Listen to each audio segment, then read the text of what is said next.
Hey guys, sitting here in Dahab in Egypt. Been here for a few weeks now with some Polish and Dutch friends, doing a bit of slalom training, getting all the boards dialed in. I didn't actually go to Vietnam for the first PWA event, so a lot of the questions that people ask me is what boards I'm going to use this year. I've gone with the 127, the 107 and the 90. I think the two big boards was a super easy decision. The 127 is just a perfect white wind board. You can use it with anything. I'm using 8.6 as my biggest sail, so I'm happy to run that all the way down to 7.1 if it's these kind of weird conditions you get in Korea where you need a big board, but it also can be kind of windy on the outside. I've tried it out in everything from super light winds, barely planing, to had it out in some ocean swell and 25 knots. Super easy to control board. It's going to be, that's a 100% decision, that one. The 107, it's pretty much the same thing.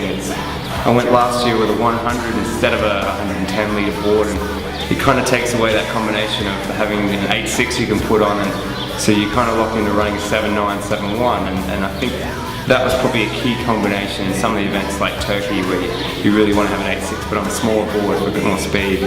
So the 107 is definitely the right choice there, and it's also I can hang on to the Hurricane if need be, so it's a really good choice. The really interesting one, which is usually the one that's difficult to choose, is the small board. So this year you got three options basically. There's an 80, there's an 87 and a 90. I've actually gone with a 90, which is probably on the bigger side of boards, seeing as I'm the lightest guy probably on the tour. I'm 81 kilos. The choice there is probably because I'm a little bit lighter, I need to come off that 107 just a bit quicker than some of the other riders. So I can jump onto that 90 when it starts to max out. It's probably a little bit of a liability in an event like Fuerteventura. That's the kind of windy one. Last year actually we didn't have that much strong wind during the event, so it would have been a perfect choice. But this year, you know, it could go either way, but I'm kind of happy I will be able to jump onto that smaller board a little bit quicker than everyone else and really have a bit more control. So we're heading very shortly down to South Korea, to Ulsan. That'll be the first PWA event for me on the tour this year.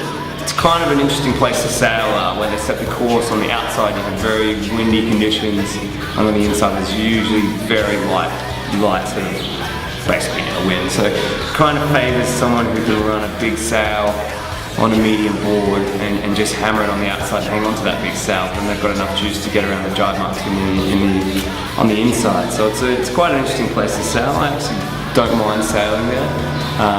It's flattish kind of water, and you don't get a lot of run up into the start, but it kind of makes it a little bit more interesting. I'm hoping that the 127 and the 107 combo will be really the goods there. That's all I'm going to take. I wouldn't be bringing the small board at all. I think 8.6 and 7.9 are the two sails that are definitely going to be getting super wet there. That'll do. I think I'll make something out of that. That'd be awesome.